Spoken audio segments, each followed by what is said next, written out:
In the area of the town of Botoshani, our regiment was stationed in the forest west of the village of Sendrini. The soldiers were engaged in combat training on a specially equipped training field. The summer of the 4th year of the war promised to be very hot and dry.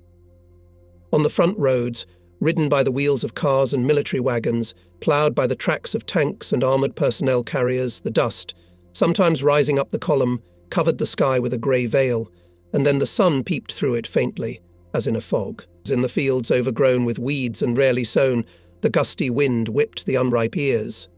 The famous Moldovan orchards and vineyards looked unsightly, covered with thick dust, as if with ashes after a great fire. Fruit trees, looking like grey-haired elders, bent down and bent over, lined up in uneven rows behind gnarled fences and dilapidated hedges. I remember well how the commander of the division, Guards Major General I, Antsiferov, came to our regiment. He conducted with the 2nd Rifle Battalion a demonstration tactical exercise with live firing on the theme, the attack of a reinforced rifle battalion of the 1st Echelon on the long-term, heavily fortified defensive strip of the enemy. I had to worry a lot, but everything went well. Guards but not pumped up and did not fail their commander. After the end of the exercise, the general announced the personnel of the Battalion of Gratitude for conscientious attitude to training. And a week later I received a call from the division headquarters and warned that the regiment will come to the commander of the 32nd Guards Rifle Corps, hero of the Soviet Union, Guards Lieutenant General Alexander Rodimtsev. I have never met this illustrious military commander, who in 1937 received the Gold Star and the Order of Lenin for the bravery and courage he showed in Spain, where he was a volunteer advisor. But I, like many others, was well aware of the outstanding role played in the Battle of Stalingrad by the famous 13th Guards Rifle Division, which was then commanded by General Rodimtsev. The legendary commander was always for us an example of military valor and excellent commanding skills. In my imagination, he seemed to me a man of mighty physique, authoritative, strict, demanding. But I met a man of medium height with a simple and very good-natured face near the CP of our regiment. He listened to my report, then warmly, fatherly greeted me and other officers of the regiment. 34 years later, I read the memoirs of our commander, Army General A.S. Zhadov, and was surprised to read. Zhadov and was surprised at the precise characterization he gave General Rodimtsev in character. Alexander Ilyich was somewhat soft, cautious, never made hasty decisions, and announced them only after a comprehensive analysis of the situation and discuss it down to the smallest detail with his Chief of Staff, with the chiefs of the branches and services. The adopted decision was always implemented with persistence. General Rodimtsev was so highly appreciated and respected not only by the commander of the 5th Guards Army. Alexander Ilyich enjoyed great authority and love in the corps, and in divisions, and in regiments. On June 2nd, a combat order was received from the division headquarters to move the regiment to the front line.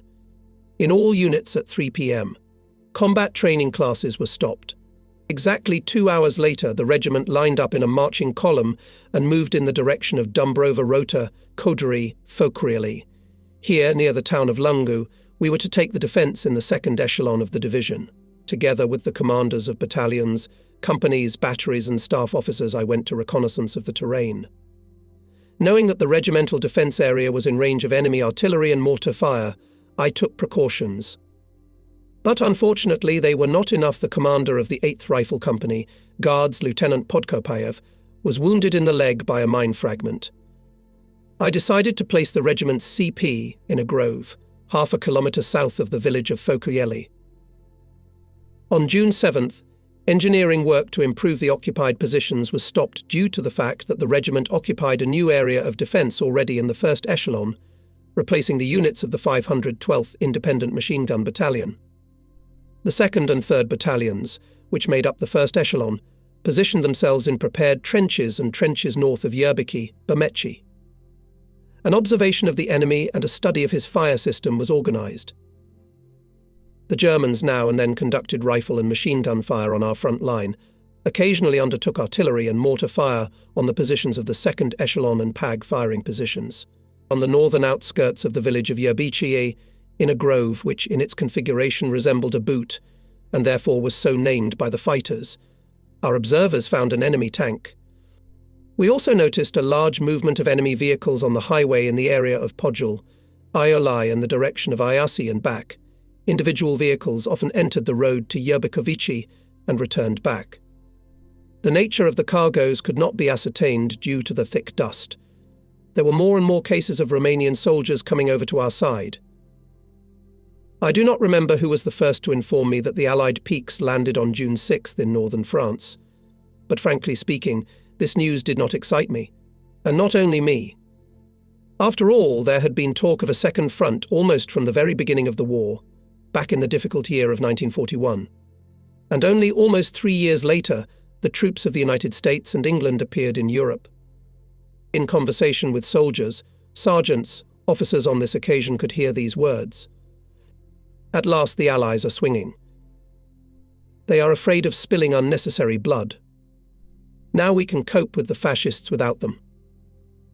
They want to eat the victory pie with us, but where were they before? Of course the soldiers and commanders were right, expressing such an opinion, and I remembered these words when we met with American soldiers in Dresden at the beginning of May 1945. But about it later. The cheerful mood of soldiers in the conditions of front life has always played a very important role. Therefore, commanders, political workers used every opportunity to strengthen the morale of soldiers, sergeants and officers. On June 9th, we received an order from the division headquarters to allocate from each battalion one best company commander, from the artillery the best battery commander, from each company 3 best soldiers from the sergeant and enlisted personnel for the celebration of the awarding of the Guards banner to our 32nd Rifle Corps.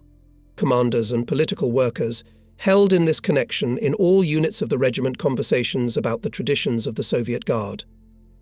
To the joy of fellow soldiers, on the same day a command was given to freelance regimental photographers to take pictures of the best soldiers in each company, platoon, department. It was allowed to take group photos as a souvenir. The finished photos were then handed out, and the soldiers sent them home along with letters to their relatives and friends. After many days of observation of the front line of the enemy's defense, studying its firing system, I decided to send out scouts to capture a control prisoner. On June 16th, in the 2nd Rifle Battalion, was allocated a reconnaissance group of 20 men under the command of Guards Senior Lieutenant Komarov. The search area was planned the northwest slope of height, 139.0, northeast of Yerbici. When dusk thickened, the scouts of the capture group moved to the initial position.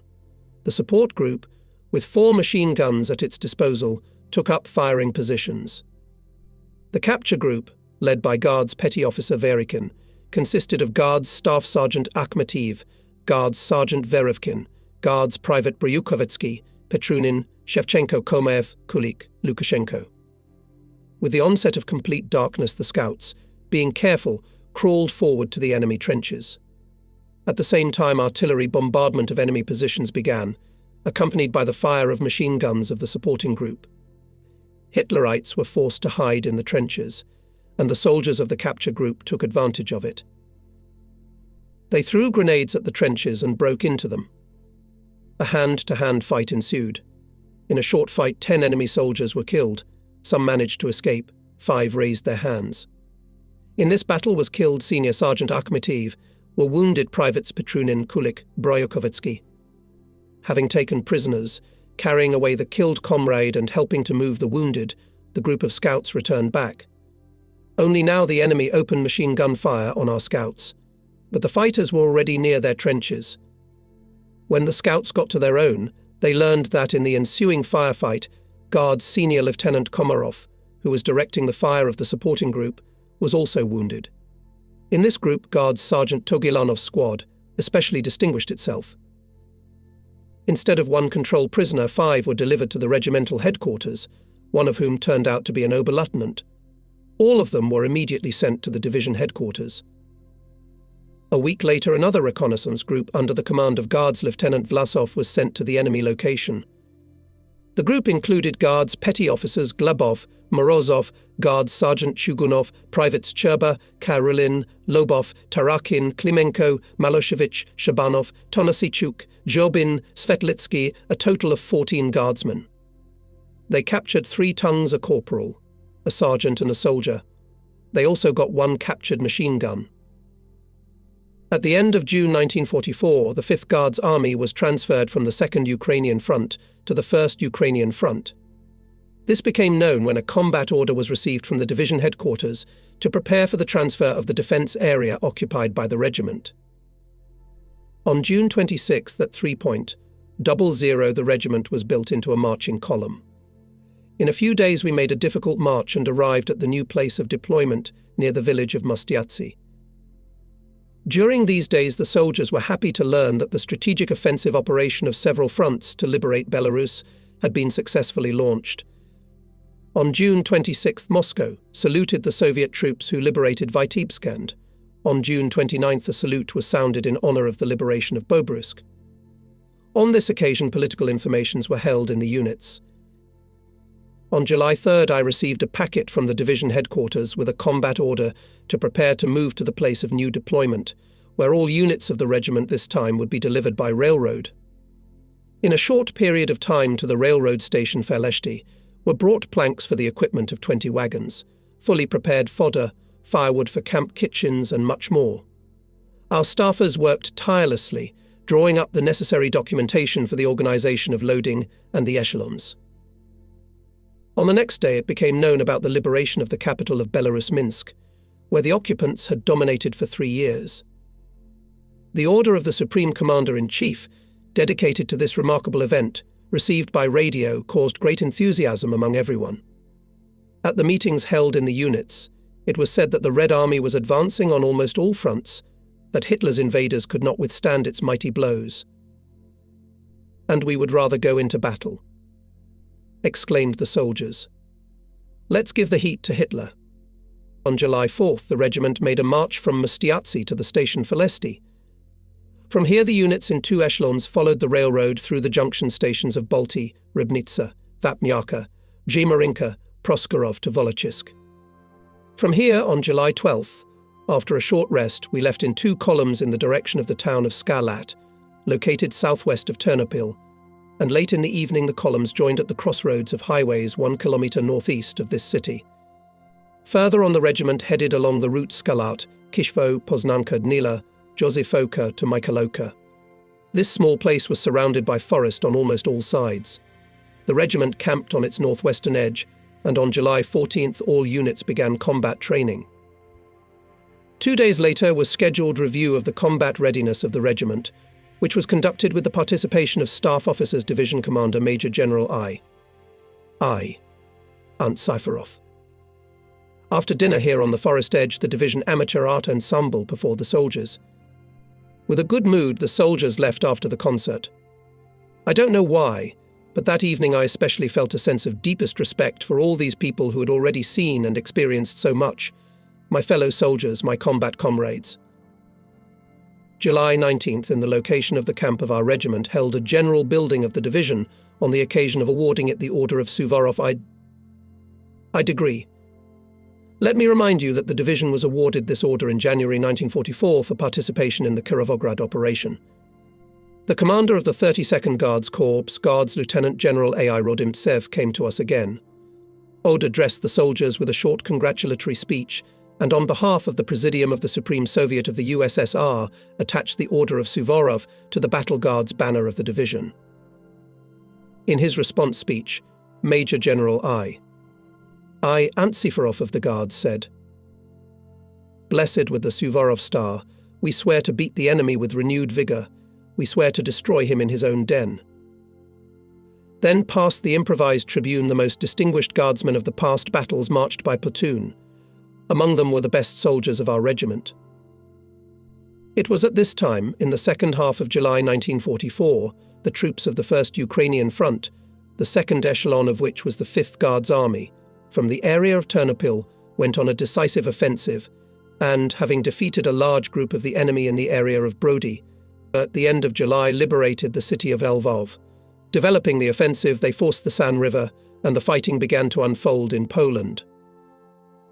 We already knew that on July 21st, the Polish Committee for National Liberation, the temporary executive body of power in the country, was formed in Chelm. Its creation expressed the victory of the People's Democratic Revolution in Poland, The newspapers published the PCNL Manifesto, which contained a program of fundamental political and socio-economic reforms in the country being liberated from fascist oppression.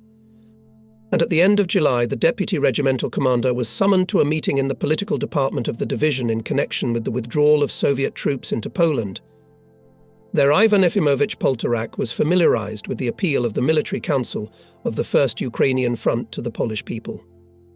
The text of this address he brought with him, and we, with the deputy police officer, the secretary of the party bureau, regimental agitator, and Komsorg outlined topics for conversations in units about the liberating mission of the Red Army, about the international duty of the Soviet soldier, about the long-standing friendship of the Russian and Polish peoples, about their joint participation in the common struggle against the Nazi invaders.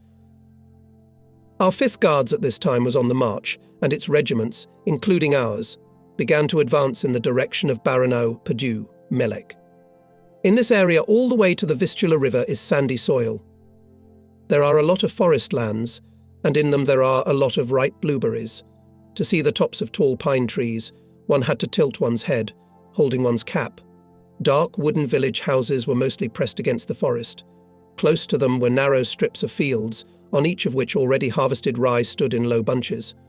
Along each field there were shallow ditches for water drainage. Tidiness and order reigned in the cramped farmyards. Poles, in white shirts and black vests, took off their wide-brimmed hats and smiled welcomingly. Dobrzy dizen, panov towarzyszy. Dziękujemy bardzo, zi pradisli. The inhabitants brought out buckets with cool well water, treated our soldiers with apples and pears. Regiments' subdivisions passed one village after another by forced march. The front was humming closer and closer to the front line, and the front-line soldiers were sure of it. It really was a short walk away. The hard 10-day campaign, which took a lot of strength, was over. In the early morning of August 4th, we arrived in the area of Napa and took up the defence in the area of Taince, Ruzino. By this time, the situation here was very tense. At the end of July 1944, during the Lvov-Sandomir operation, the advanced units of the First Ukrainian Front reached the Vistula River and crossed it, capturing a small bridgehead on the left bank near Sandomir. By the end of August 1st, the bridgehead was extended to 30 kilometers along the front and 20 in depth. The enemy did not want to put up with it, and on August 2nd attacked our troops from the north and from the south along the right bank of the Vistula River in the direction of Baranov, where was our main crossing point across the river. He wanted to cut us off from the main forces at any cost and destroy our troops on the bridgehead. During 3 days there were intense battles to repel enemy strikes on August 4th, and was introduced into the battle of our 5th Guards Army, so we again found ourselves in the heat of battle.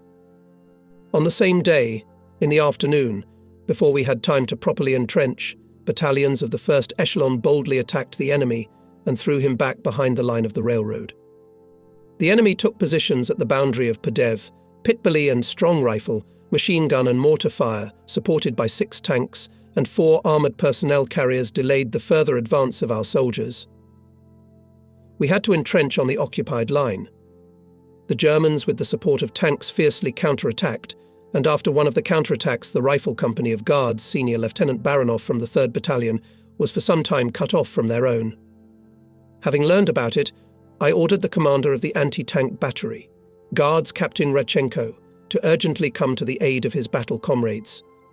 Having turned the guns on the move, the artillerymen began to hit the enemy tanks with direct fire. Enveloped in flames, 2 cars became as halted. Several others fell back.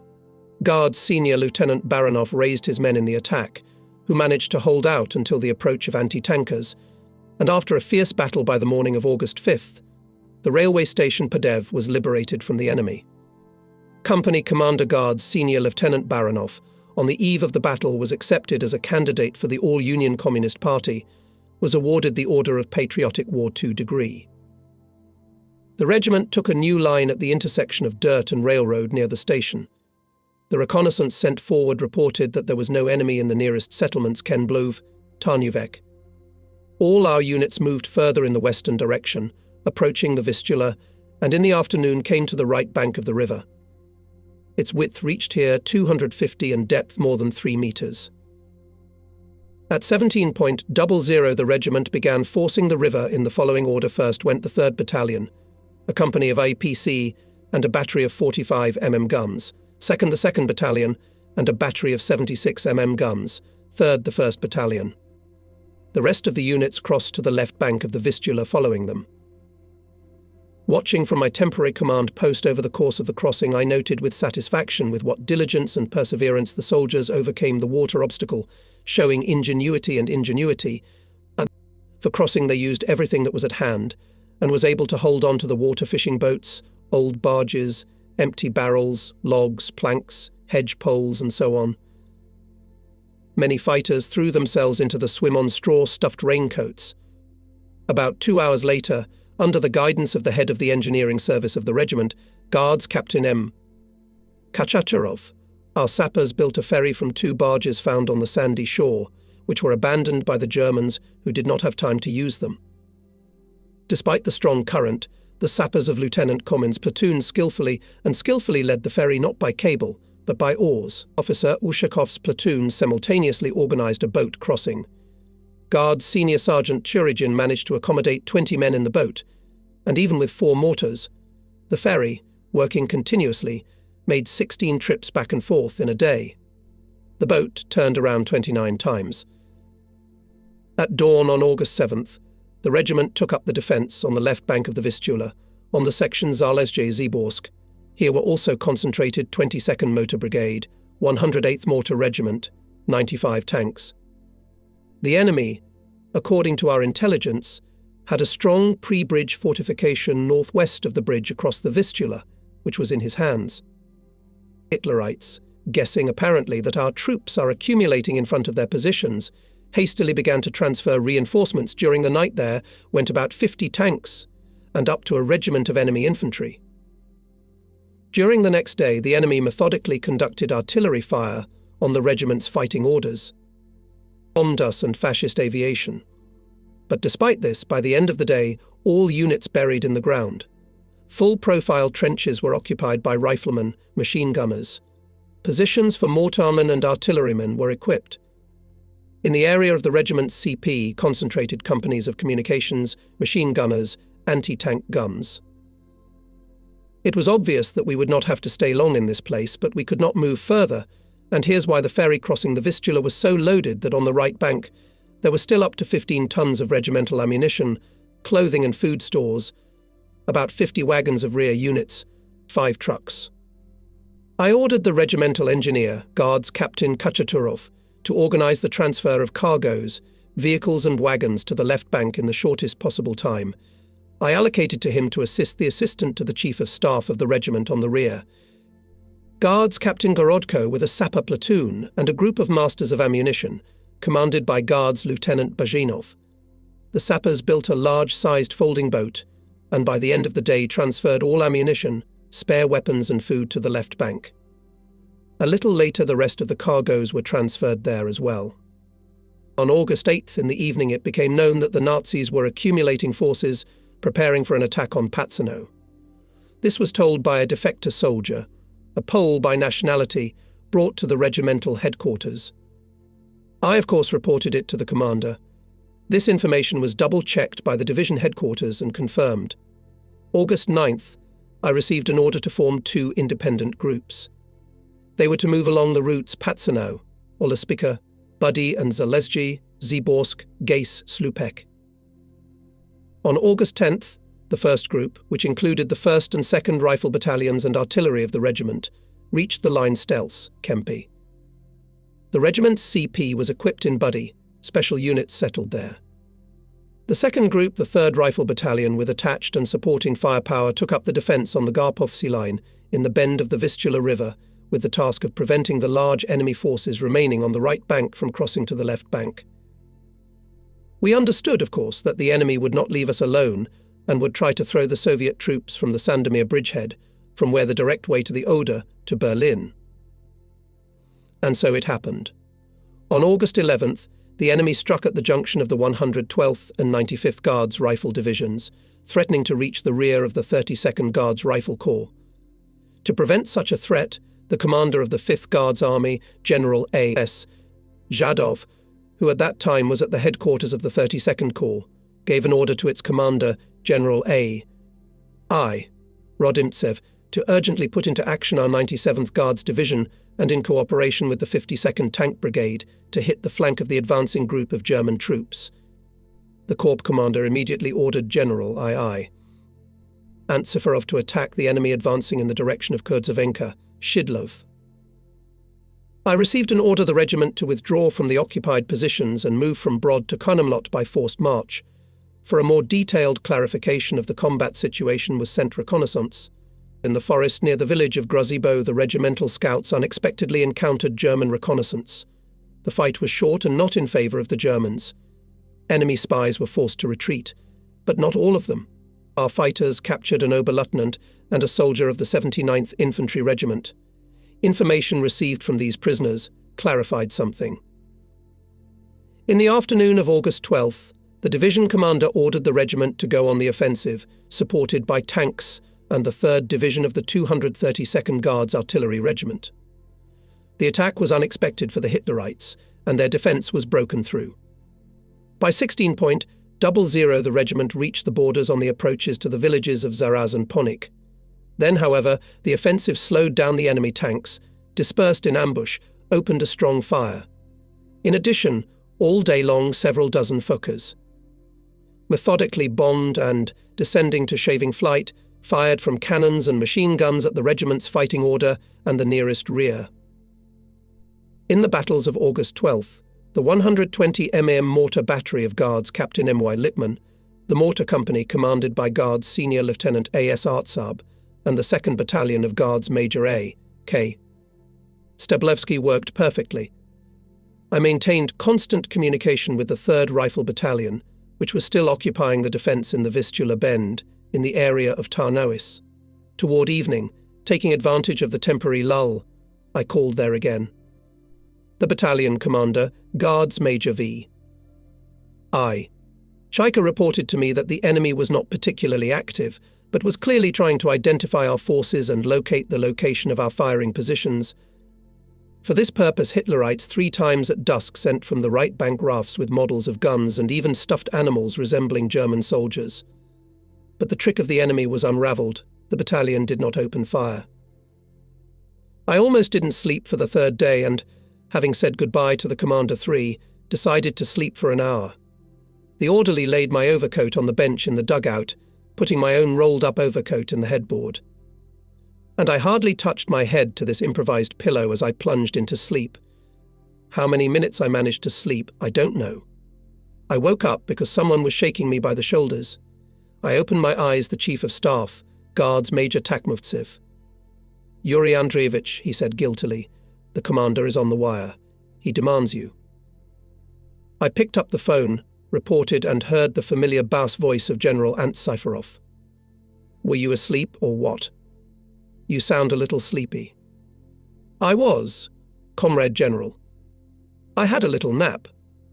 Reinforcements are coming to you now, Captain Avilkin and his men. They're almost as numerous as Chaika's battalion, so you'll have your regiment in full strength." "Thank you for that, Comrade General. I haven't heard anything about Captain Avilkin." "Well, you'll get to know him. He's a fighting officer. He's been commanding Shura for a while." That's when it became clear to me. I knew, of course, that Shura frontline soldiers abbreviated the penalty company. I also knew that the soldiers, demoted sergeants and officers, who were determined by the court-martial to be penalised, mostly fought desperately, trying to atone for their guilt with blood. Half an hour later at the regiment's CP, an officer dusty from head to toe appeared and reported to me that the penalty company of 147 men had arrived at my disposal. Our regiment was assigned the task to knock out Hitlerites from the village of Oblendiuv, to ride the highway Shidlov-Kurdzavenka, and to reach the approaches to Ponik by the end of August 13th.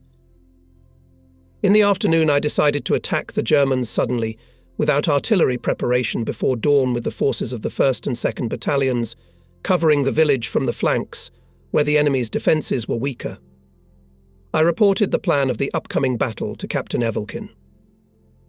"Comrade Guards Lieutenant Colonel," he said, "I ask you to entrust my company to storm Oglenduva from the front.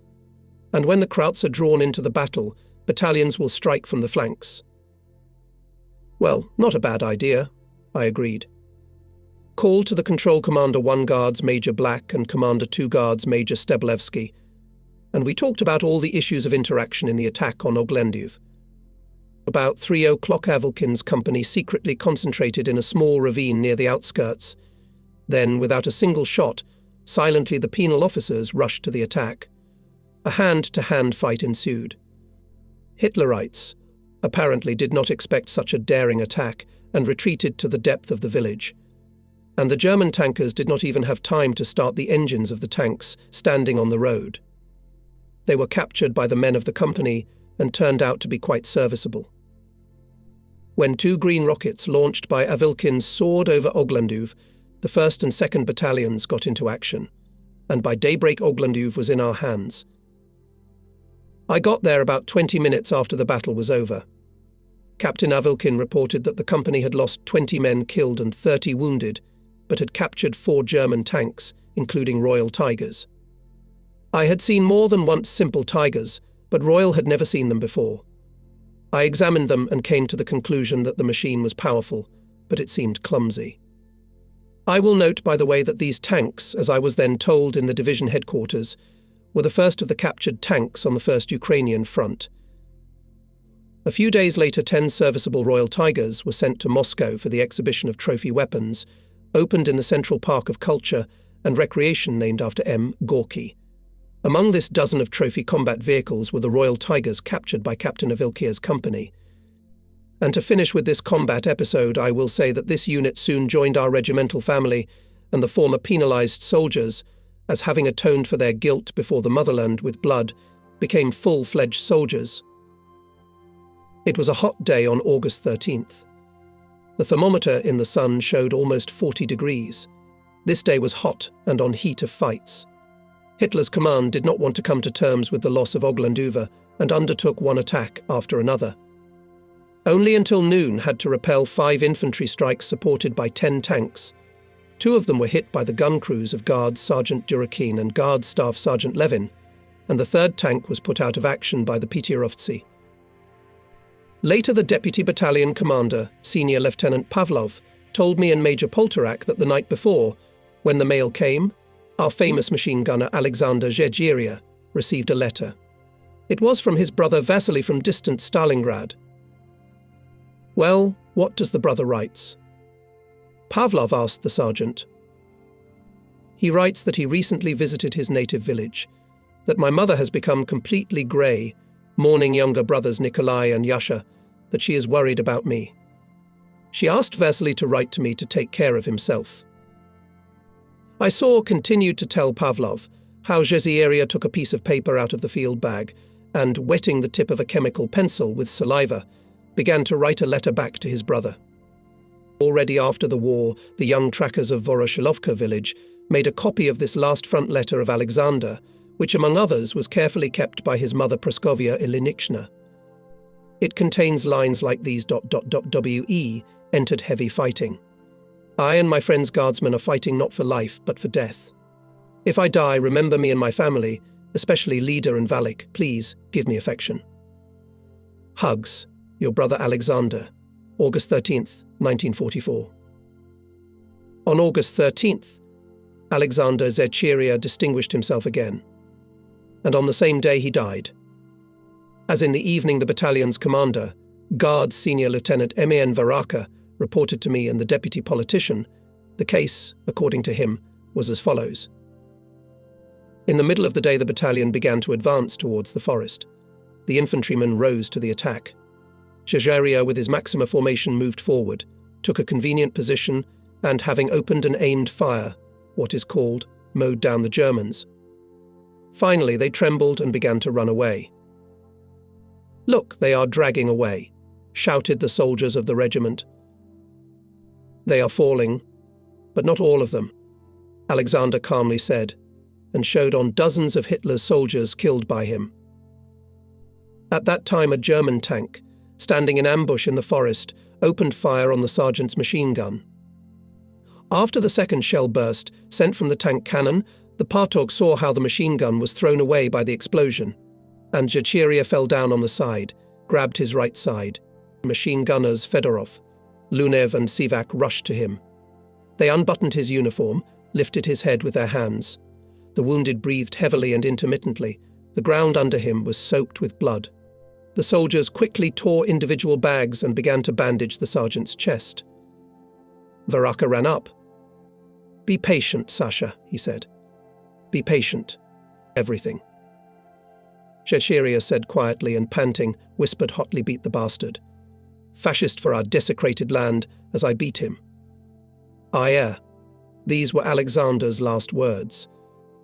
Varaka immediately took out of the clipboard the form of a zipper leaflet and wrote on it, "Guardsmen, friends. The hero gunner, communist Alexander Zhachiria died. Our Sasha is dead. Forward to the enemy. Let's avenge Zhachiria," and sent a leaflet through the trenches. And the first farewell salute to the dead hero was 5 volleys of our guards' mortars, which fell on the heads of the fascists. It was the beginning of the artillery preparation before a new attack. Ahead was the village of Konimlati. After a short but brutal battle, it was liberated from the Nazis. In this Polish village, behind the fence of the church, the funeral of the hero machine gunner Alexander Zhachiria, our glorious battle comrade, took place. On the lid of the coffin, covered with kumak, the warrior's helmet, autumn flowers, asters. A funeral meeting was held. To the burial place the coffin was carried in the arms of the officers of the regiment. Threefold salute, a volley of machine guns and rifles, was the last military honor to the valiant son of our fatherland. On the obelisk in Russian and Polish languages later was embossed the inscription, "Hero of the Soviet Union. Guards Sergeant Alexander Efimovich Zhachiria died a brave death for the liberation of Poland from the German invaders on August 13, 1944. Still do not have time to fade flowers on the grave of the hero. His Maxim machine gun, No. 0184 of 1943, which was received by the regiment in the last days of the Battle of Stalingrad, was repainted, and an inscription was made on the plate that it belonged to the hero of the Soviet Union, A.E. Cheza. At the end of 1944, I received an order to send this machine gun to Moscow. Since then, it became an exhibit of the Central Museum of the Armed Forces of the USSR. The title of Hero of the Soviet Union was awarded to A.E. Zhachiria a month after his death. Then he was forever enrolled in the lists of the 289th Guards Rifle Regiment. Objectively assessing the current combat situation by mid-August, I reported to the division command that the area defended by the regiment reached 6 kilometers along the front, so it is advisable to return from the bend of the Vistula 3rd Rifle Battalion. The commander agreed with this, and by the evening of August 14th, Guards Major Chaika reported to me about the arrival of the battalion. Before dawn on August 15th, as the reconnaissance sent by me showed, the enemy had withdrawn from his positions and he was no longer in Kurdzavenka or Jablanica. However, at times the enemy was firing rifle and machine gun fire from the area of the Sidlo-Korytnica road. On August 19th, in all units of the regiment, the soldiers proudly read the order of the Supreme Commander-in-Chief of August 18th, 1944. The words of the order had a direct relation to us, participants of the battles on the Sandomir bridgehead. The troops of the First Ukrainian Front, having forced the Vistula River near Sandomir, as a result of persistent fighting advanced up to 50 km, expanded the captured bridgehead on the western bank of the Vistula to 120 km along the front, and today, on August 18th, stormed the city of Sandomir, an important stronghold of the German defence on the lazy bank of the Vistula. In the order it was noted that the troops of Generals Zhadov, Rodimtsev, Antsyferov, and many others distinguished themselves in the battles of forcing the Vistula and for the capture of the Sandomir bridgehead. In commemoration of the victory, one stated further, in the order compounds and units, that the most distinguished in the battles during the forcing of the Vistula and for the possession of the Sandomir bridgehead, to submit to the naming of Sandomirsky, Vistula, and to be awarded orders. Our regiment was also presented to the name of Vistula Regiment. On the same day, another joyful news was received with great enthusiasm. The troops of the 3rd Belarusian Front reached the border with Germany. The Slavic brothers have reached the German land, said the soldiers with pride. Now hold on, Hitler. During the second half of August, there were no significant changes in the front life of the regiment, except for a small movement of units by order of the division headquarters to new defensive lines in the area of Jaroslavis. With the onset of darkness on August 21st, we began to replace the units located on the line Dezeslowice, Czyżów, Pikonogi. Early in the morning of August 22nd, the reception of the new defensive line was completely finished, where the regiment was replaced by the 292nd Guards Regiment of our division. The new defensive line stretched along the front, up to 3 kilometers. The enemy, having failed at the bridgehead, was also forced to go on the defensive, but figuratively speaking, he, licking his wounds, all the time fiercely snapped back periodic artillery bombardment of the front edge of our defence. With the onset of darkness, almost every quarter of an hour hung enemy flares in the sky. Strong rifle and machine gun and mortar fire of the enemy did not make it possible to successfully conduct night searches, in which our divisional scouts participated. On August 25th, I received a combat order from the division headquarters to move at 11.00 and the offensive with the task to consolidate on the boundary Jastrzębie, height 218.3. Counting that the enemy, after a sufficiently powerful artillery preparation, will not offer serious resistance, I built the combat order of the regiment in one echelon, and I was punished for overconfidence. Many Hitlerite firing points were unsuppressed, and the regiment's units were met with heavy rifle and machine gun and mortar fire. By the end of the day, we were able to overcome only half of the path that was determined by the combat order. The next day I narrowed the breakthrough area, took out in the second echelon of the 1st Rifle Battalion, which suffered the most casualties, and the 2nd and 3rd Battalions attached almost all the regimental artillery. Advancing on the right flank of the 2nd Battalion, attacked the enemy boldly and decisively, and soon reached the road near the village of Knoll.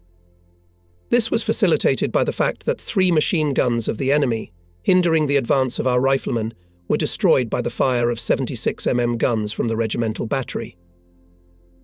The 3rd Battalion, acting on the left flank, which was assigned the task of knocking out the Hitlerites from the height of 218.3, advanced more slowly and reached only the bend of the Stary Żołnierz road. The enemy's fire from this height was stronger than at the 2nd Rifle Battalion. In addition, something unforeseen happened. The right flank units of the neighbour, on the left the 294th Guards Rifle Regiment for some reason withdrew to the south. Taking advantage of this, Hitlerites went into a counterattack and attacked the 3rd Battalion from the flank. Major Chaika reported to me at the CP and asked for help. Mel had 2 options for decision, either to enter the battle of the 2nd echelon or my reserve, a company of machine gunners and a company of APC. Having consulted with the Chief of Staff, I chose the second option. Why? Because the 1st Battalion, judging by all appearances, would have to be used to reinforce the 3rd Battalion during the assault on height 218.3. So it turned out. Automaticians and PTers helped the left flank of the 9th Company to repel the German counterattack, and the 7th and 8th Companies, instead of the 1st Battalion, went to the height and knocked out the enemy. On the same day, the whole regiment became aware of the heroic deed of the Partog of the 3rd Battalion, Guards Senior Lieutenant Arsenty Korobko. He repeatedly raised the soldiers in the attack, until a shell burst near him, covered him with earth, and badly concussed him, and the enemy brazenly and persistently pressed on. Partog with difficulty rose, shook off the ground and wanted to give a command, but could not utter a word. He lost the power of speech. Then on a piece of paper torn from a notebook he wrote Brothers Guards. Not a step back. Prepare grenades, check rifles, machine guns. The fatherland is behind us. The Guards are not retreating. Don't be afraid of tanks. I'm here with you. Partog Korobko. The note, like a battle command, was passed from hand to hand. Guardsmen with friendly fire repulsed the enemy counterattack. On August 27th, seeking to throw us off the height of 218.3, the enemy, after a long artillery preparation, made an attack from the area of Noe, Falensin. The enemy directed the main blow against our left flank, where there were positions of the company of machine gunners of Guards Senior Lieutenant K.D. Koryako. The enemy threw 6 tanks and up to a battalion of infantry into the battle in this area.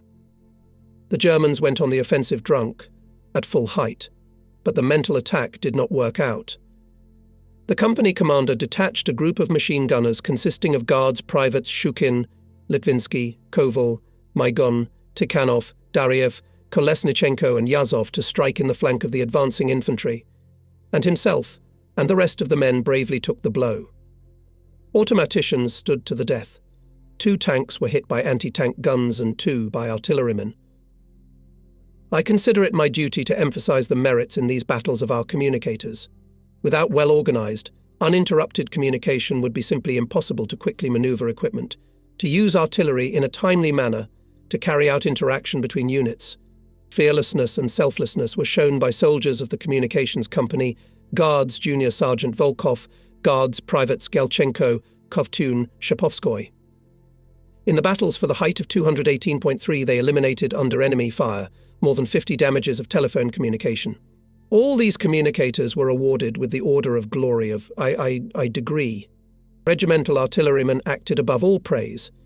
The 45 mm anti-tank gun of Guards Junior Sergeant Pajara supported the attack of our infantry with exceptionally accurate fire. During the enemy counterattack, the gun commander was wounded in the chest, but did not leave the battlefield. For this feat, brave artilleryman was awarded the Order of Patriotic War II degree.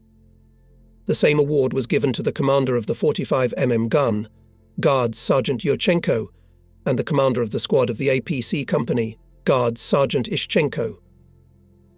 The commander of the mortar platoon, Guards Lieutenant Dubinin, skillfully directed the fire of his units. In the decisive battles for the height, he moved the platoon 300 meters forward, destroyed 2 enemy machine guns, thus ensuring the advance of the infantry and the capture of the village of Deslavis.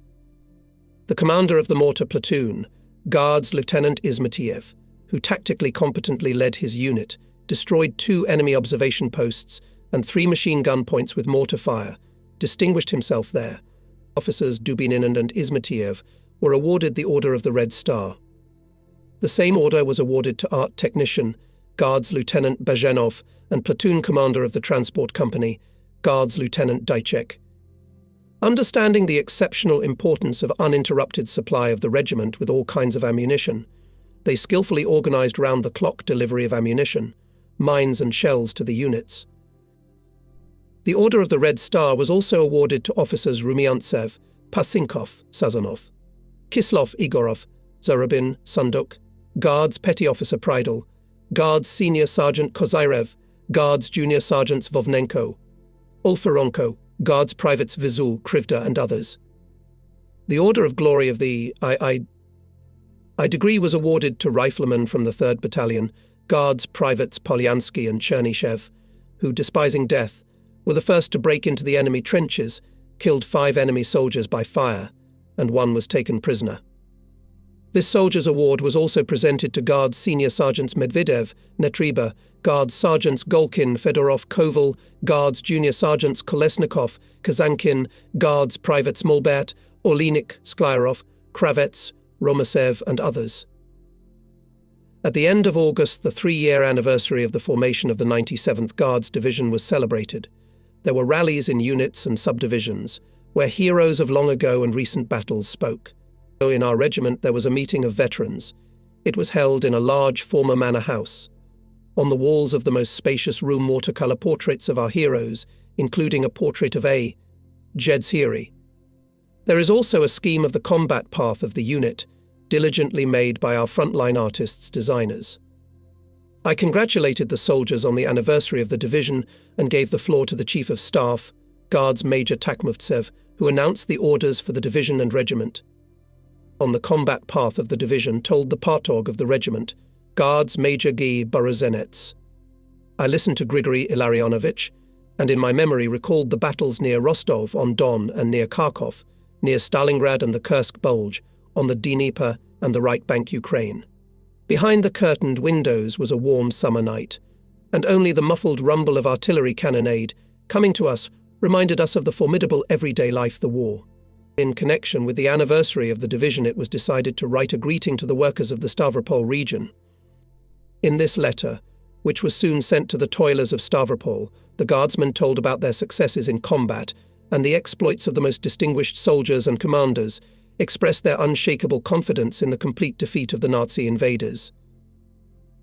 The fall of 1944 came for us somehow imperceptibly. Maybe because the leaves of trees, dried up by the summer heat, turned yellow much earlier than usual.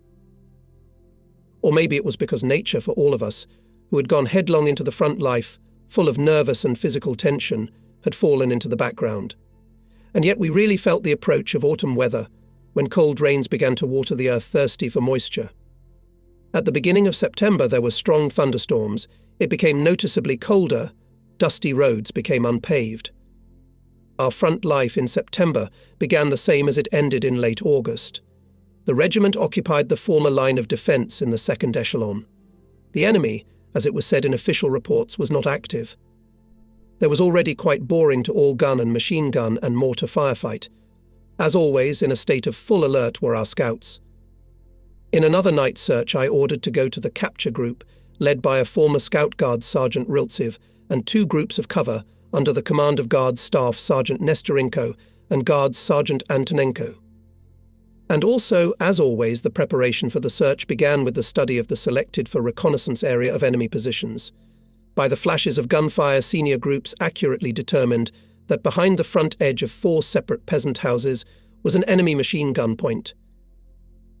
"We'll take a control prisoner at that machine gun," said Guards Sergeant Riltsev calmly, handing binoculars to Guards Staff Sergeant Nestorenko. "Yes," the latter agreed, looking into the distance. "You can orient yourself well here." When dusk thickened, the scouts in pairs began to move behind their commanders. Each of them had 4 grenades, a machine gun, and an army knife. When the enemy trenches were not far away, the area was illuminated by the light of a flashed rocket. Sprawled on the ground, the scouts for a minute froze in place. Nestorenko noticed that the rocket launch site is much farther away from the German trenches. Did the Krolts really leave for the night? He thought and began to listen. Not a single sound came to him. The senior sergeant crept noiselessly close to the trenches.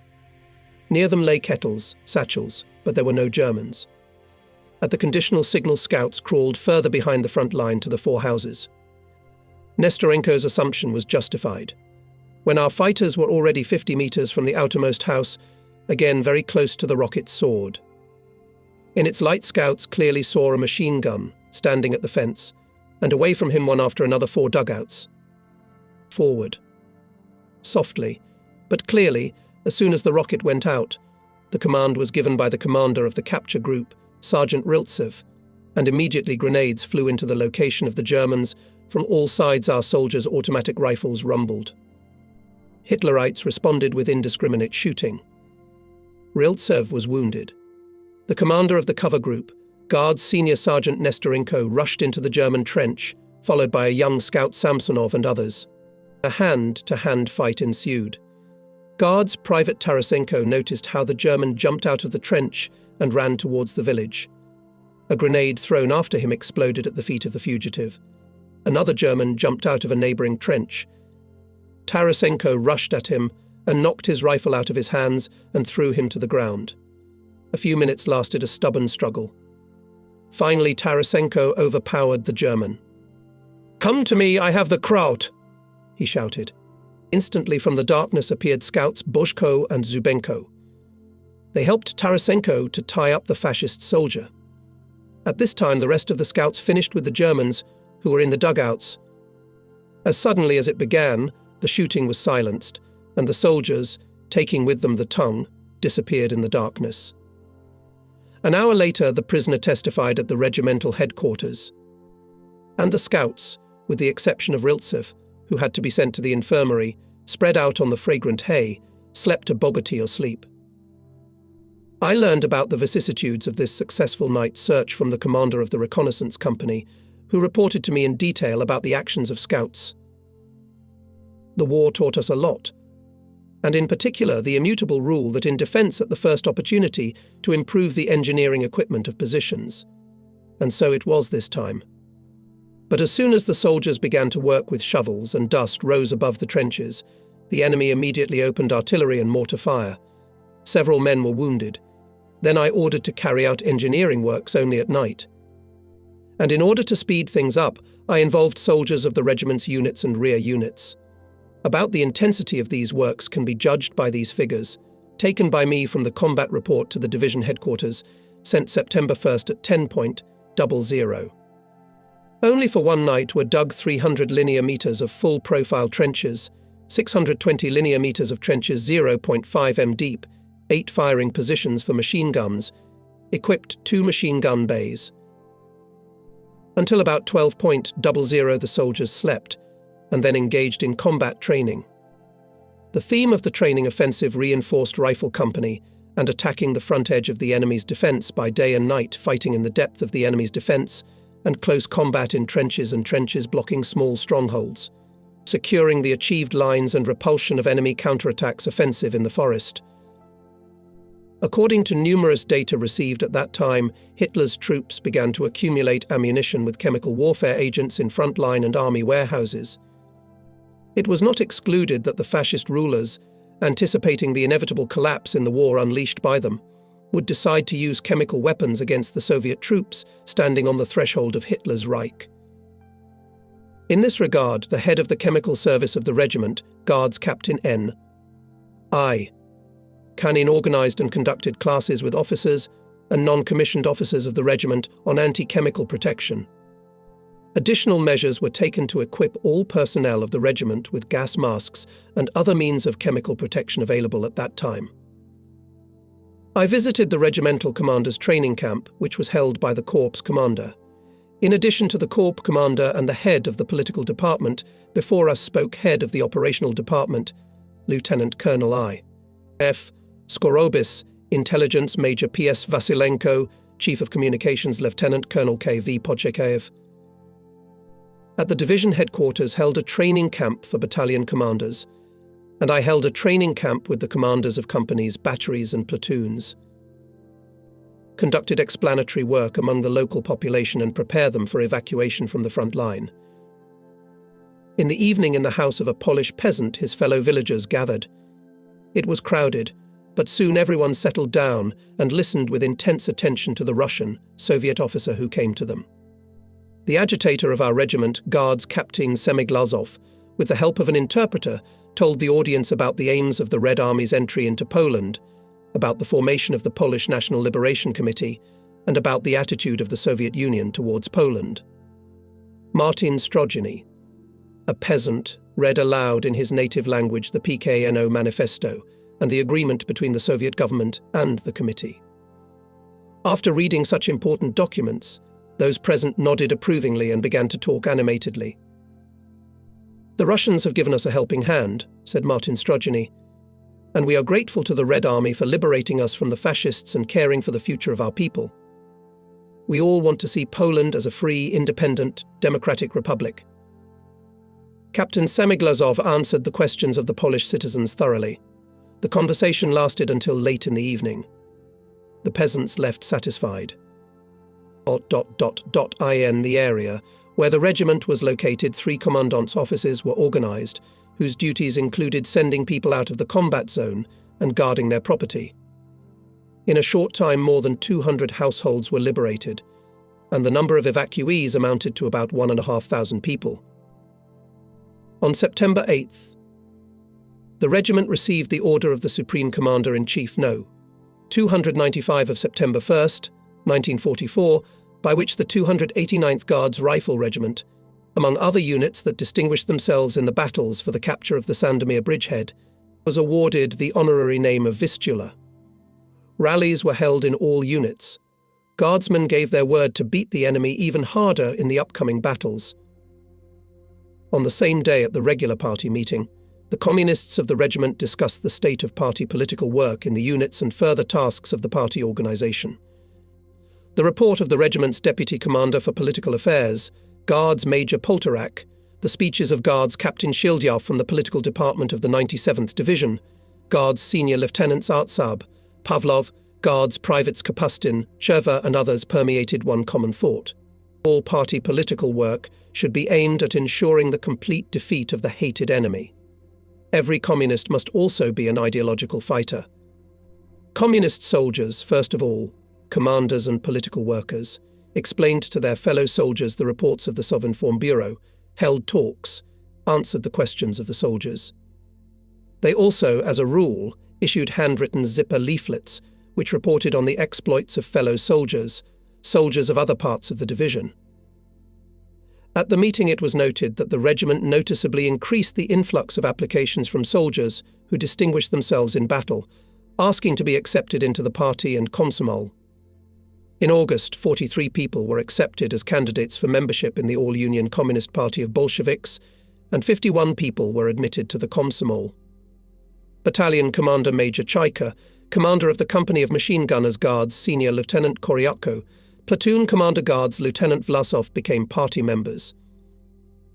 I knew that the machine gunner Alexander Dzhajaria, who died on August 13th, was posthumously presented to the title of Hero of the Soviet Union. And now in Pravda on September 15th was published the decree of the Presidium of the Supreme Soviet of the USSR on awarding the Guards Sergeant A.E. Dzhajaria the title of Hero of the Soviet Union. He was the first in our regiment to be awarded this high rank. Having consulted with Ivan Efimovich Poltorak, I went together with him to the units. Everywhere this news was on the lips of the soldiers, we all, both soldiers and commanders, instead of sharing one, for all great joy and great sadness at the same time. The exploits of such heroes as Dzhajaria encouraged fellow soldiers, caused them to want to, not sparing their lives, even harder to beat the hated enemy. A great role in maintaining high morale of our soldiers played a very necessary in the conditions of front life activity of agitators. One of them, selflessly devoted to his work, initiative, enjoying great trust and respect among his fellow soldiers, was Guards Senior Lieutenant Arsenty Korobko. He first commanded a machine gun platoon. Then he acted as a party leader of the 3rd Battalion. To his voice listened not only communists, but all the soldiers, because Korobko bravely fought in battles, was always ahead. After the transfer of Captain Beloglazov to the political department of the division was vacant position of regimental agitator. I consulted with the deputy police officer, and we decided that there was no better candidate for this position than Korobko. We reported our opinion to the political department of the division, and this young officer became a regimental agitator. He began his work with the equipment of the agitation wagon. Covered with a tarpaulin, it in fact became a mobile red corner. Inside the wagon were wooden benches, a small table, a locker, which had newspapers Pravda, Red Star, as well as fresh issues of the front newspaper for the honor of the motherland, the army newspaper Patriot of the Motherland, and our division heroic campaign. There were also issues of the handwritten magazine Gvardia, which I have already mentioned before. By that time there were 8 issues. The wagon was also equipped with a radio receiver, which provided stable reception of Sovinform Bureau reports. On the walls between the windows hung a political map of the world and a scheme of the regiment's combat route, where all its new movements along the front routes were marked. There were also pencil portraits of the heroes of the battles. For the next issue of the handwritten magazine Gvardia, portrait sketches of distinguished fellow soldiers were made by our artist Belousov. On September 22nd, this agitation wagon first went to the location of the regiment's units. We had, if I may say so, and stationary agit posts, placed in specially adapted for this purpose dugouts. For example, at the position occupied by the 120 ME mortar battery of Guards Captain Lichtman, such a dugout was built on the initiative of the partisan of Guards Staff Sergeant Kapustin, and the soldiers called it very respectfully Front Lenin's Room. Inside this shelter really resembled a Lenin room. There were various kinds of visual agitation, a map with the front line, newspapers, magazines, brochures. There were political talks, loud readings of newspapers, and in the evenings, when there was a rare lull in the front life, there was a collective learning of songs to the accordion. The divisional newspaper wrote about the experience of this agit post, calling to pick up the initiative of the mortarmen. In September, Sovinform Bureau, almost every day, reported about new victories of the Red Army. Romanians and Bulgarians, Czechs and Slovaks, Hungarians and Yugoslavs joyfully met the Soviet soldiers' liberators. The Baltic states were liberated. All this caused a burst of enthusiasm among the soldiers of the regiment, and your full-time and freelance agitators barely had time to comment on these momentous events. In late September, heavy rains began to fall, and all engineering work in the regiment slowed down. By this time, the combat training program outlined in the plan and schedule had been fully completed, followed by several days of battalion tactical exercises using regimental artillery. On September 27th, a combat order was received from division headquarters to move the regiment to a new defence area. At 20:00, the regiment moved along the route Glendo, Stazo, Podmaliniec, Przyjmy, and by 24:00 concentrated on the edge of the forest northeast of Przyjmy. On the next day, a reconnaissance of the terrain was carried out, and the regiment's units advanced to the front line with the onset of darkness. The proximity of the front line was felt quite real from the enemy's side now, and then slammed single shots from rifles, occasionally fractionally murmured short machine gun bursts. All night, until morning, the Germans periodically illuminated the front line with rockets. In this uneasy, but already quite familiar front situation, and there was a change of parts, 34th Guards Rifle Regiment of the 13th Guards Division gave us its defensive area in the area of Kasetelen, Vigoda, Yasen. We spent almost a month in the trenches, stood in defence for a long time, and naturally we were eager to take part in the real business, meaning offensive combat operations. On one of such days, and went around the trenches of the front line. I often stopped and talked to the soldiers. One of them introduced himself. Private Kapushak asked, "Will we be advancing soon, Comrade Lieutenant Colonel?" "Soon," I answered, and, seeing that the soldier is quite young and probably not shot, added, "And in the meantime you should learn to fight, Kapushak. After all, only a skillful fighter wins." The company commander confirmed that Vasily Kapushak had arrived to the regiment recently, after the liberation of the Stanislav region, where he lived in a village. His sister Katria was tortured by the fascists, said the company commander, and the soldier is eager to fight to avenge them. A week passed, maybe even more, and here in the combat report of the commander to the regimental headquarters, I meet Kapushak's name. On the attempt of Germans to attack our positions, the soldiers of the battalion answered such a swift blow that Hitlerites, retreating, had to wade across a small river. Vasily Kapushak showed skill and tactical cunning.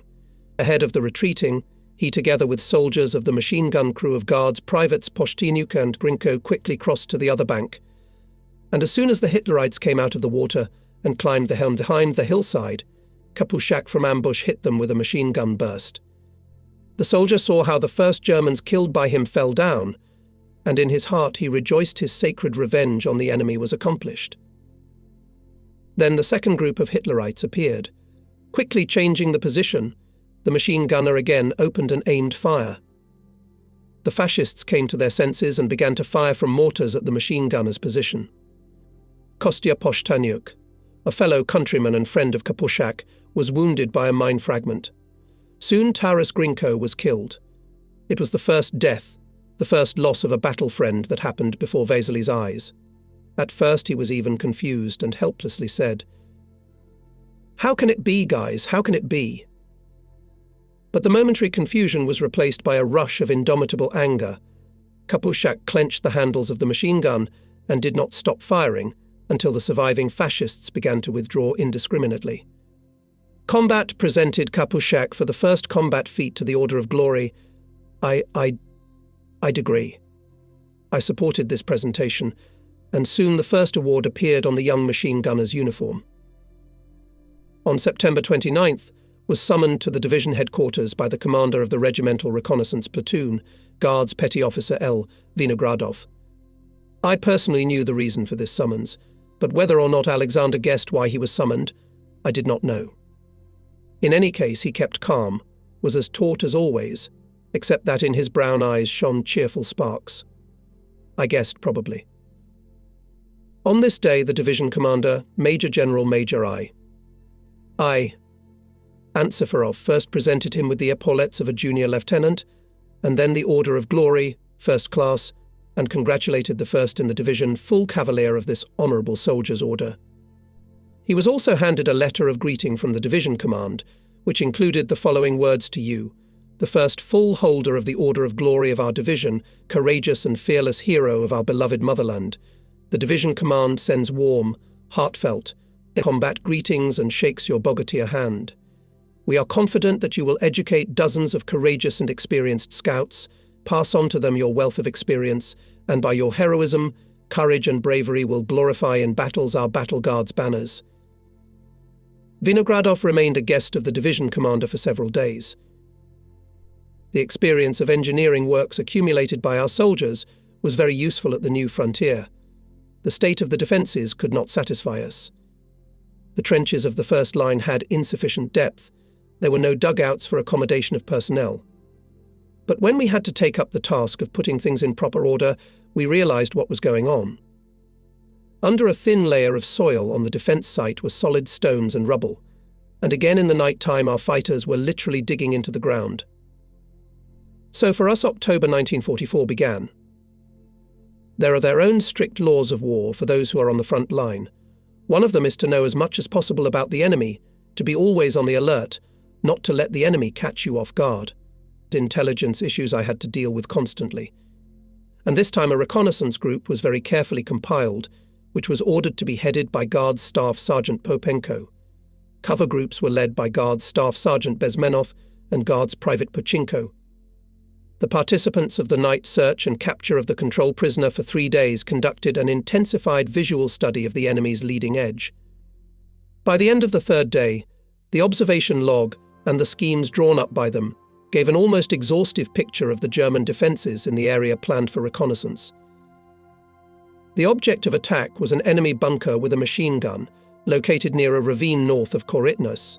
From our side to this bunker there was a scouring hole, and near it there was an unmown field of clover, which had already wilted on the route. On the night of October 5th, the scouts came out of the trench and cautiously moved forward, stretching out on the ground, when from the side of the Germans with a quiet crackling and hissing flares soared into the dark sky. And it had to happen that just half an hour before the scouts went out in the night search, Alexander Vinogradov returned from the division headquarters.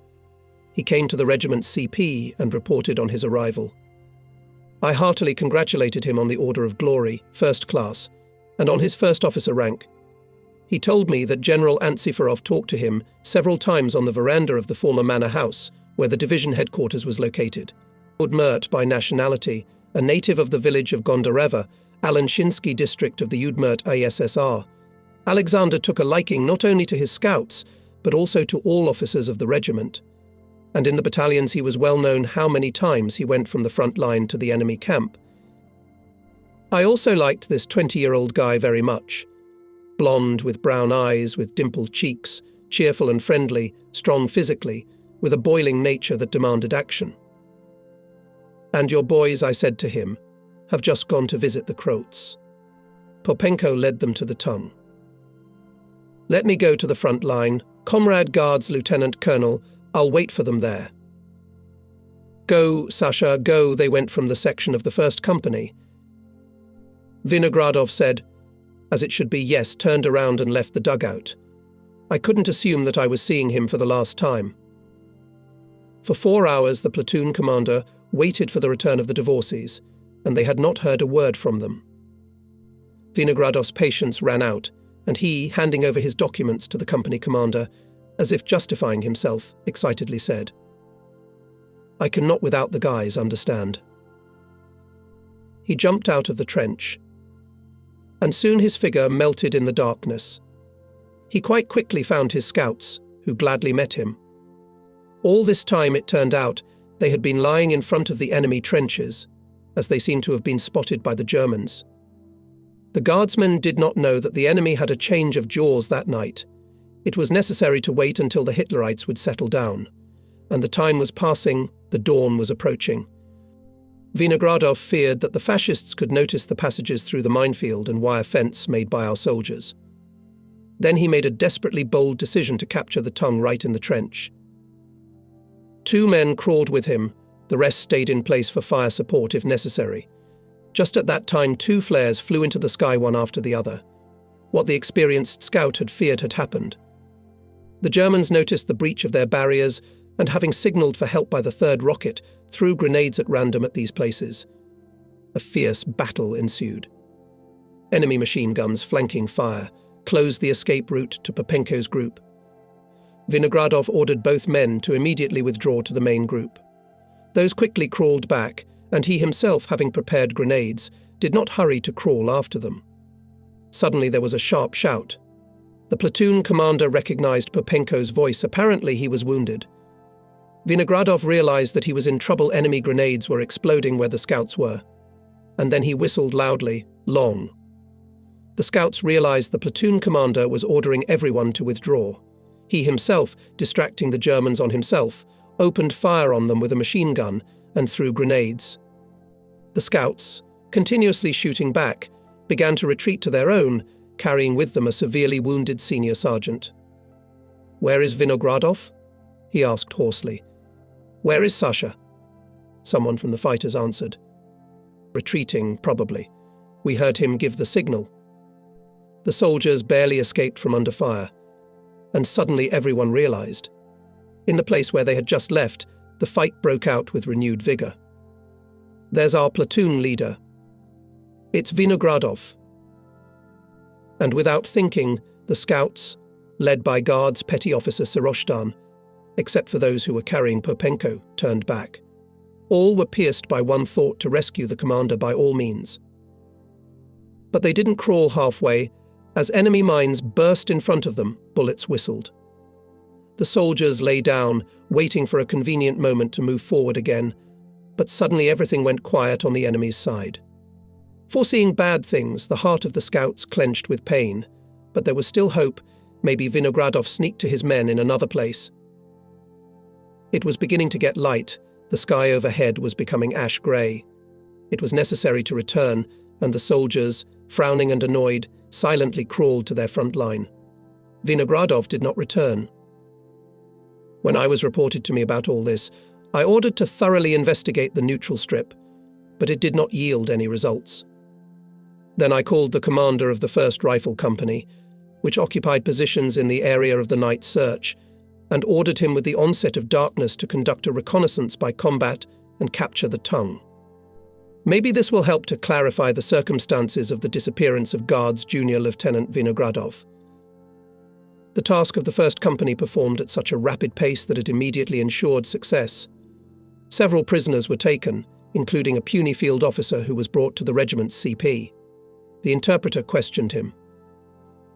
"Your officer was wounded in the legs and could not move." The prisoner began his story. "He killed 24 of our soldiers, but did not give himself alive, blew himself up with the last grenade. He had no documents. He was buried under the forest, near a big oak tree, separately from our soldiers, in a separate grave. Our battalion commander, Mr. Major said you, the soldiers of the Great Reich, need in the name of the Führer to learn to fight from this Russian. At the cost of his life, he saved his soldiers. This is our enemy, but for his bravery, he deserves to be honored." The Feldfebel spoke the truth. The other prisoners confirmed his words. They repeated with a kind of dumb amazement that there was indeed a funeral for a Russian hero. Yes, our Sasha Vinogradov deserved that even the enemies admired his feat. It was finally possible to check all this in a week, when our battalions threw back the enemy a few kilometers to the west. On the grave of Guards Junior Lieutenant Vinogradov there was a simple wooden cross, unknown to whom it was placed. The remains of the hero were transferred to the nearest Polish village. It was hard to believe that the famous scout, whose portrait was printed in the newspaper Pravda just a month ago, was no longer among us. The immortal feat of Komsomol member Alexander Vinogradov remained forever in the memory of his fellow soldiers as an example of fearlessness, courage, unwavering devotion to the motherland. By the middle of October 1944, it became clear that Hitler's command, because of heavy losses in tanks and manpower, gave up attempts to repel from the Soviet troops the bridgehead on the Vistula. The number of attacks on our positions was sharply reduced. Our 289th Guards Regiment still held the defence in the area of Polish villages Korytnis, Praziima. Daily combat training sessions were held. Particular attention was paid to the interaction of all units in offensive battles, storming heavily fortified enemy positions, forcing water barriers, actions in a tank landing, the offensive at night. On October 12th, the political department and headquarters of the 32nd Guards Corps held a meeting of soldiers who distinguished themselves in combat. I, Bezdorozhny, Guards Senior Sergeant, represented our regiment with dignity at this meeting. On October 14th in the regiment, became known about the response welcome letter to the soldiers of the 97th Guards Division of our fellow countrymen toilers of the Stavropol territory. It was published by the divisional newspaper Heroic Campaign. And 2 days later I was awarded the Order of Suvorov I degree for the battles on the Sandomir bridgehead. I must confess that when I received the order to come to the division headquarters to receive the award, I certainly did not expect that I would be awarded this most honourable award for an officer. After all, as a rule, it was awarded to commanders of a higher rank than the regimental commander. I frankly told General Ant Syfarov about it, taking from his hands a red box with the order. "You deserve it, then," smiled Ivan Ivanovich. "I'm glad for you, Yuri Andreevich." I returned to the regiment in high spirits. I was warmly congratulated by Poltorak, Takhmovtsev, Borozenets, Korobko, Kovalenko and my other comrades in arms, and the regiment commissar, Guards Senior Lieutenant Gorin, reminded me. "Have you not forgotten, Comrade Guards Lieutenant Colonel, that tomorrow is the regimental Komsomol meeting?"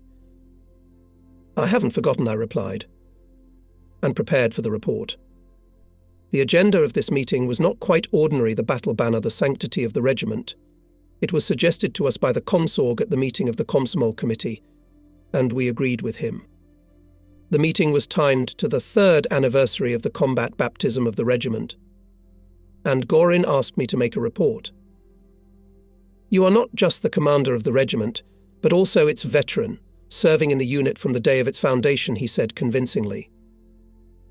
In my personal archive, I have a copy of the minutes of this meeting, held on October 17th, 1944. By that time there were 146 Komsomol members in the regiment, 83 soldiers, 58 sergeants and 5 officers.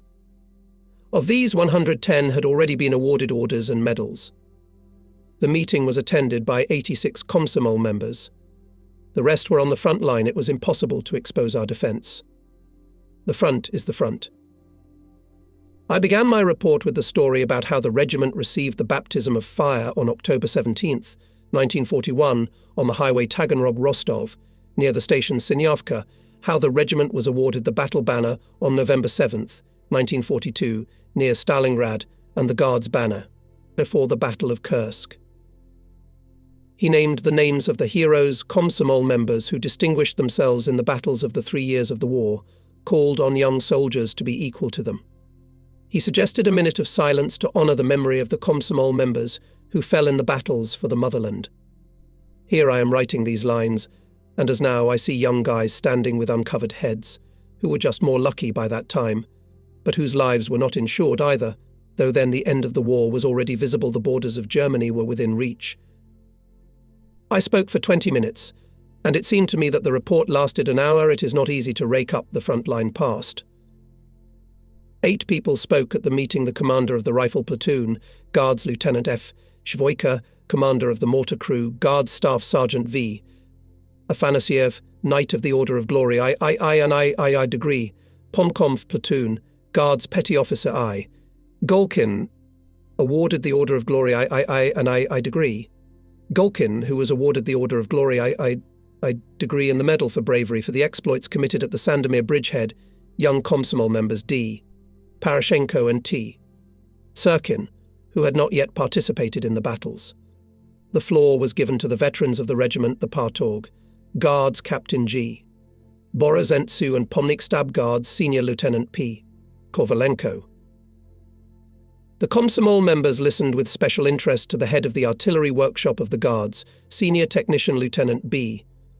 Boltyanovsky, a member of the Bolshevik Party since 1919, a participant of the Civil War, who was old enough to be a father to the young soldiers.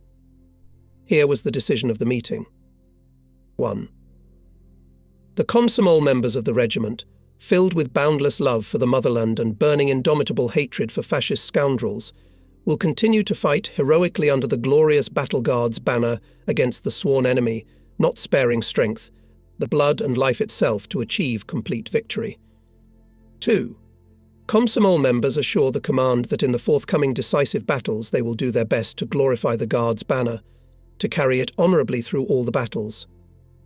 We will educate the non-union youth of the regiment, mobilise them for heroic feats, for exemplary performance of the orders of the command. The meeting lasted 1 hour and 15 minutes. Then there was a big concert of regimental amateur art. At the end of October, the regiment held battalion tactical exercises with the participation of tanks, for which there was an 18th-kilometre march from Przima to Konimlety and back. This completed the October combat training programme. We were replenished with new recruits and soldiers and sergeants returning from hospitals. In rifle companies there were 75 to 80 men. We formed battalions of 3 companies. Almost fully staffed artillery, mortar, sapper units, communications company. Regimental artillery switched to mechanised traction. Horses were now only in the rear units. Increased the number of vehicles in the regiment, including trophy vehicles. I, as regimental commander, received a staff car with a radio station. In October, at different times we were visited by members of the Military Council of the 5th Guards Army, Major Generals Akhevulin and P. E. Sukharev, head of the political department of the army, Major General Major F.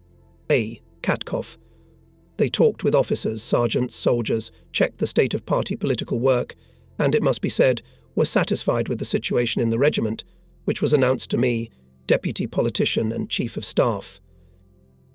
November began with the fact that all our personnel changed their summer uniforms for winter ones, which we were provided with completely and very conveniently. The cold weather began. At night we felt a light frost, and during the day the temperature was close to 0. We celebrated the 27th anniversary of the Great October Socialist Revolution in conditions of relative frontal calm. On the eve of the holiday, the album of our regiment's heroes was finalised.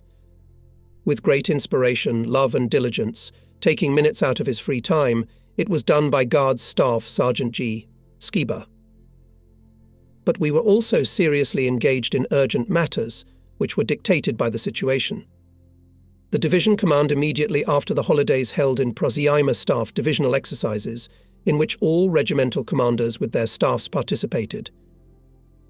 The weather was inclement almost the whole of November, with frequent cold rains and wet snow. This added a lot of trouble to our already difficult front life. We had to fight against water accumulating in the trenches. At the end of November, the regiment resumed night searches for scouts. On November 24th, in the area northwest of Yablanis, on a dark, cold night, the machine gunners of Guards Lieutenant Potelov's company went on a combat mission. During the day before, they carefully studied the ways of approach and departure, clarified the night landmarks, and therefore confidently advanced to the intended object of attack. They returned with a German machine gunner. When he was taken to the regimental headquarters, he complained about the unfortunate fate. Tomorrow I had to go on vacation to Munich, and here. Indeed, a vacation ticket was found in the pocket of the prisoner during the search. Guards Staff Sergeant Koval, who delivered the German to the headquarters, laughed and said, "It can't be helped. Our service is like that, we take prisoners without checking documents."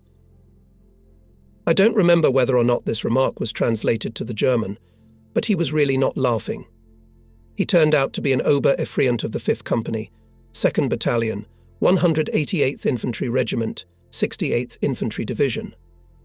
His testimony confirmed that the 20th Motorized Division, which was earlier in front of the defence area of our regiment, was replaced by the 68th Infantry Division on November 4th. Participants of the night search Guards Sergeants Cherny, Bolotov, Daryev, Guards Junior Sergeant Pushkary, Guards Privates Chernyshev, Kolesnikov, Matroy, Turbin and others were awarded the Order of Glory, III degree. November 26th held a meeting of party activists of the regiment. Communists had a businesslike and principled conversation about our readiness to solve new, even more difficult tasks in connection with the preparation for fighting in Nazi Germany. The beginning of December did not bring any significant changes in the front situation. But our life was not monotonous. It was often filled with events that are difficult to forget and remain in memory for a long time. To them belongs, for example, what happened in the location of the regiment in early December 1944. We had gotten used to the fact that recently we had quite often been visited by a mobile radio installation of the political department of the 97th Guards Division, which broadcasted both for us and for Hitler's troops. Usually they started with Russian, Ukrainian folk and popular Soviet songs. It may seem that there is no way to connect such a thing, an alarming combat situation and beautiful, soul-stirring music. But such programs I can judge by myself, as if pushed back the hardships of front life, caused a rush of good, light feelings in the soldiers, lifted their spirits. Thoughts flew to their native home, to their loved ones infinitely dear. Certainly not always Hitlerites gave us to listen to the concert, and the intimate song was sometimes drowned out by explosions of mines and shells, machine gun bursts. On December 3rd, when it got dark, another radio program began. The covered vehicle, as always, stood in a small ravine deep in our positions, and the wires to the powerful loudspeakers were brought to the neutral strip 80 meters away. Our announcers first read to the guards regular reports of the Sovinform Bureau. After that, the transmission for the enemy side began. Throughout the front line loudly sounded in German calls to the enemy soldiers, so that they did not believe the false propaganda of Goebbels. That seriously think about the abyss into which Hitler is pushing them. Then recordings of German songs, dance music, Strauss waltzes were transmitted. Only after a few minutes, as if having come to their senses, Hitlerites sent some mines and machine gun bursts in the direction from where our radio transmissions were conducted. Half an hour later, the unusual night concert resumed, only now the transmission was conducted from the enemy trenches. By the hissing in the German loudspeakers, we could easily guess that they were playing old, worn-out records. The songs about Stenka Razin, the old tunes of Barinia, on the river sounded hoarsely. Even Katyusha was not forgotten by the fascists to modernize their lean musical repertoire. Then something bellowed, a harsh coughing sounded, a squeaky voice of some, as it was explained to us in broken Russian, defector was heard. He confusedly and incoherently appealed to fellow countrymen to go over to the side of Germany, for there, they said, they had already prepared such an all-powerful weapon that the Bolsheviks would not be able to resist. Maybe the fascist radio wanted to broadcast something else, but at that time the mortars of Captain Lickman's and Senior Lieutenant Artsab's units struck loudly. Such a signal was enough for rifle shots to slam and machine guns to rattle. And in a few minutes the Hitlerites' field radio was silent. Goebbels choked quickly. Laughed the guardsman. But it was not the end of the matter. Ivan Efimovich Poltorak asked me for permission to conduct a small night operation. It turned out that the regimental agitator guard, Senior Lieutenant Korobko, decided to attach on the wall of the house, which stood on the neutral strip 100 meters from our trenches and about the same distance from the German front line, a cartoon portrait of Hitler made by regimental amateur artists on a large square piece of parachute silk. The scouts will quickly hang it, Yuri Andreevich convinced me, deputy. I've already talked to the scout platoon commander, and that the Germans did not immediately remove it, the approaches to the house from their side mined. We'll send a squad of sappers.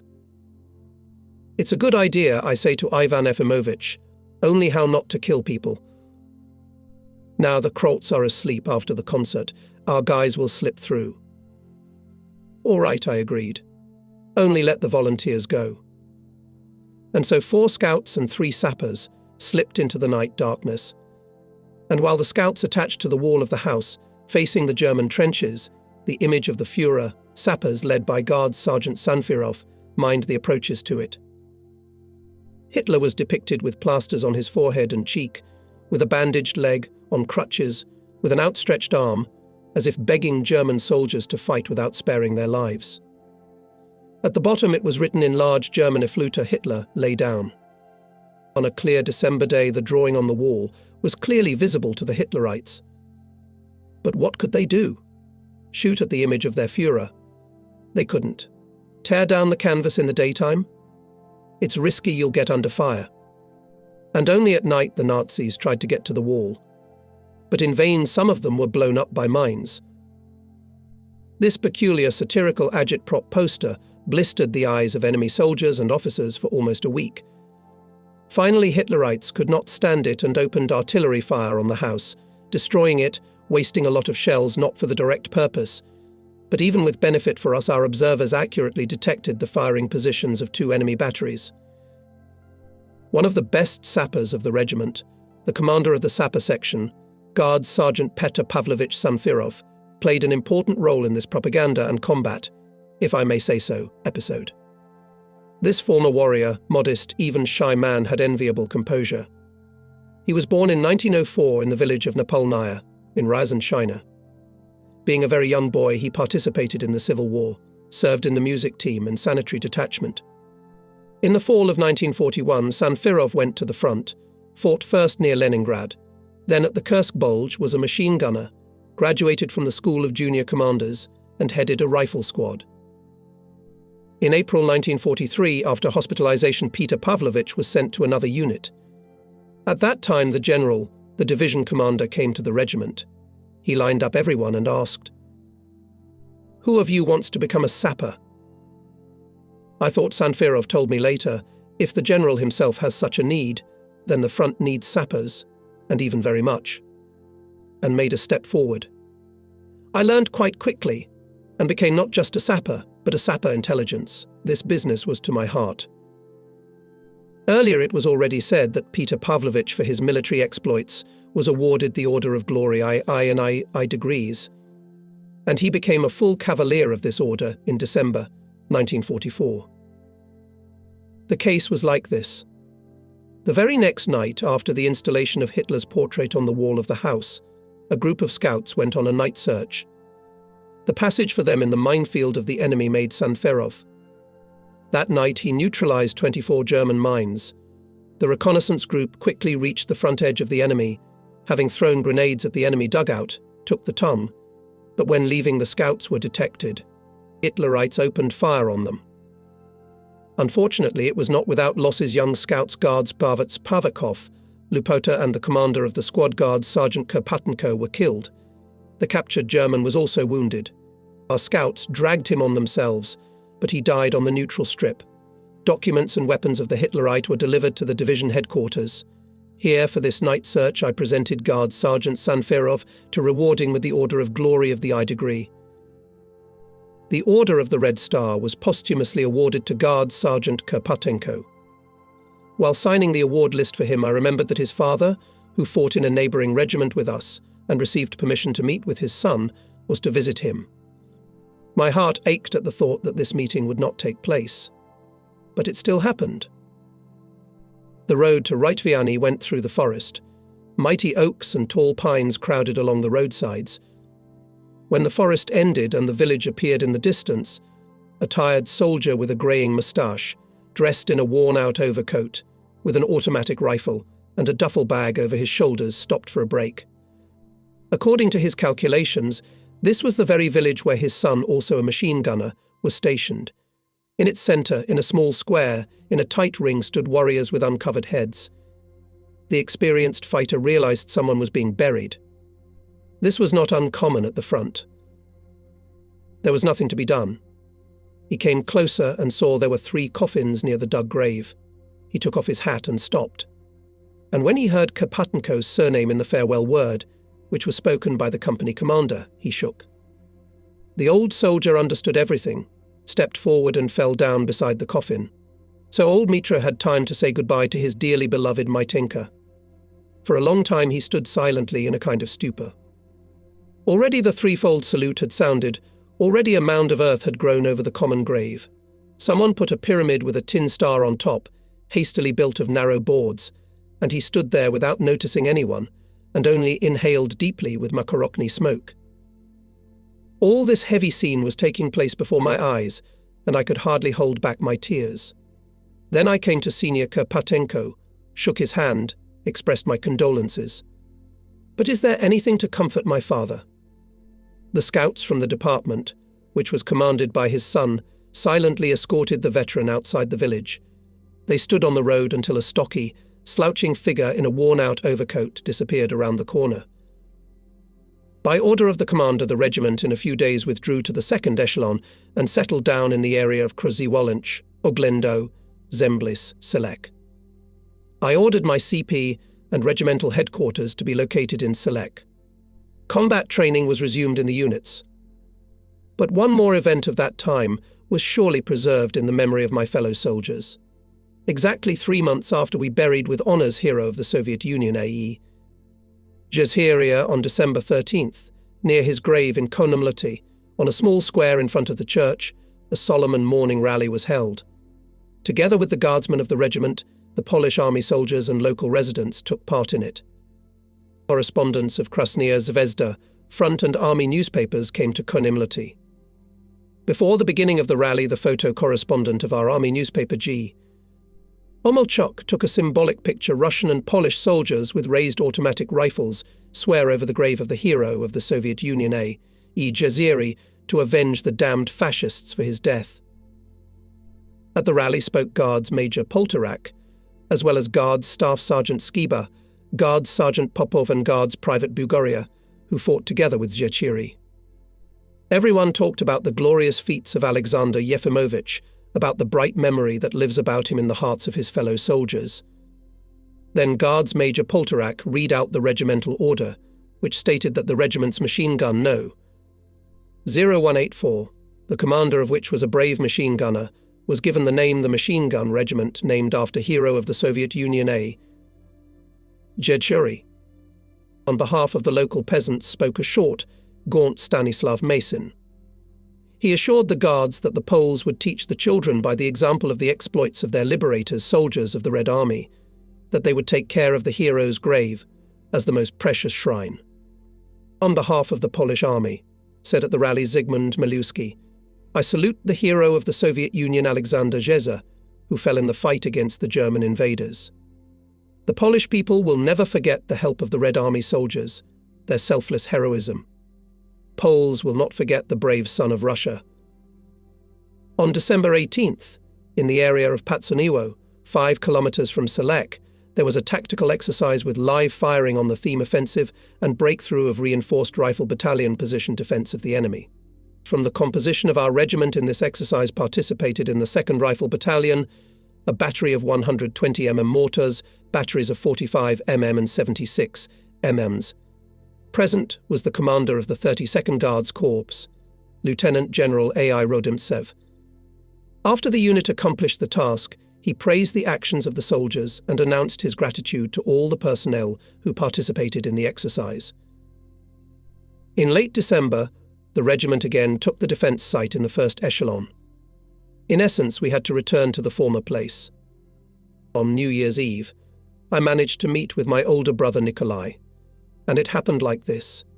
From the letters that he sent me, it was possible to establish that the brother is not so far away, in an artillery regiment, in one of the neighbouring divisions to ours. I called General Antsiferov, told him about it, and asked for permission to go to the unit where Nikolai served. Comrade General, I have 2 other brothers fighting, but I don't know where they are and whether they are alive. And here's such an opportunity. I'll be back in a day. I'll give you 24 hours, Ivan Ivanovich said into the receiver. I'm glad for you. The conversation took place in the morning, and in the afternoon I hugged Kolya Staff Sergeant Naumenko.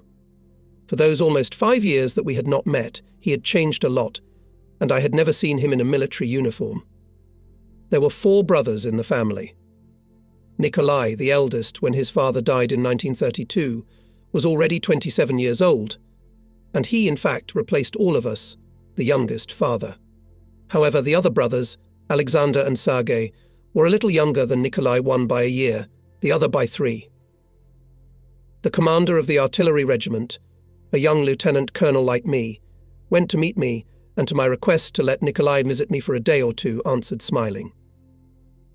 Nikolai Andreevich fights well, so in the form of encouragement I give him leave for 3 days. My older brother stayed with me, and then returned to his unit. As usual, we remembered our native places, our mother, and we blamed ourselves for the fact that we didn't write letters to her often.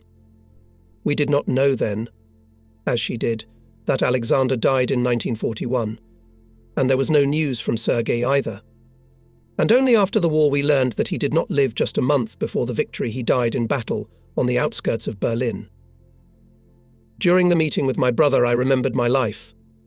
Our family, when I was born, lived in Romney, and in 1921 moved to the village of Loknia, 25 kilometers from this town.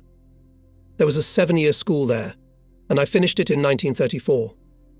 I decided to enter Romnia Technical School of Mechanization of Agriculture. I studied for 2 years, and something appealed to me there. In short, agrarian, from me did not come out, and I went to the city of Voroshilovsky to my older brother Nicholas, who lived there with his family and worked at the metallurgical plant. He got me a job as a technician normalizer. After a year, I got bored with this job too. And no matter how much Nikolai shamed me, I took a settlement at the plant and went to Kerch. I didn't know why. I got a job as a loader at the port, a few months breathed the sea, then went to the state farm Bajarovo again. It seems to be on the village pooled. I worked first as a bookkeeper, then I was elected the chairman of the Workers' Committee. Here from this position and was drafted in early December 1939 in the army. And I went far away from the warm southern sea to the cold sea, to the cold sea, to the garrison near Arkhangelsk. I started my service in the ski battalion of the 33rd Reserve Rifle Regiment. We were preparing to fight with the Finns. But we didn't have to. Almost all recruits were sent to Zhytomyr Infantry Military School.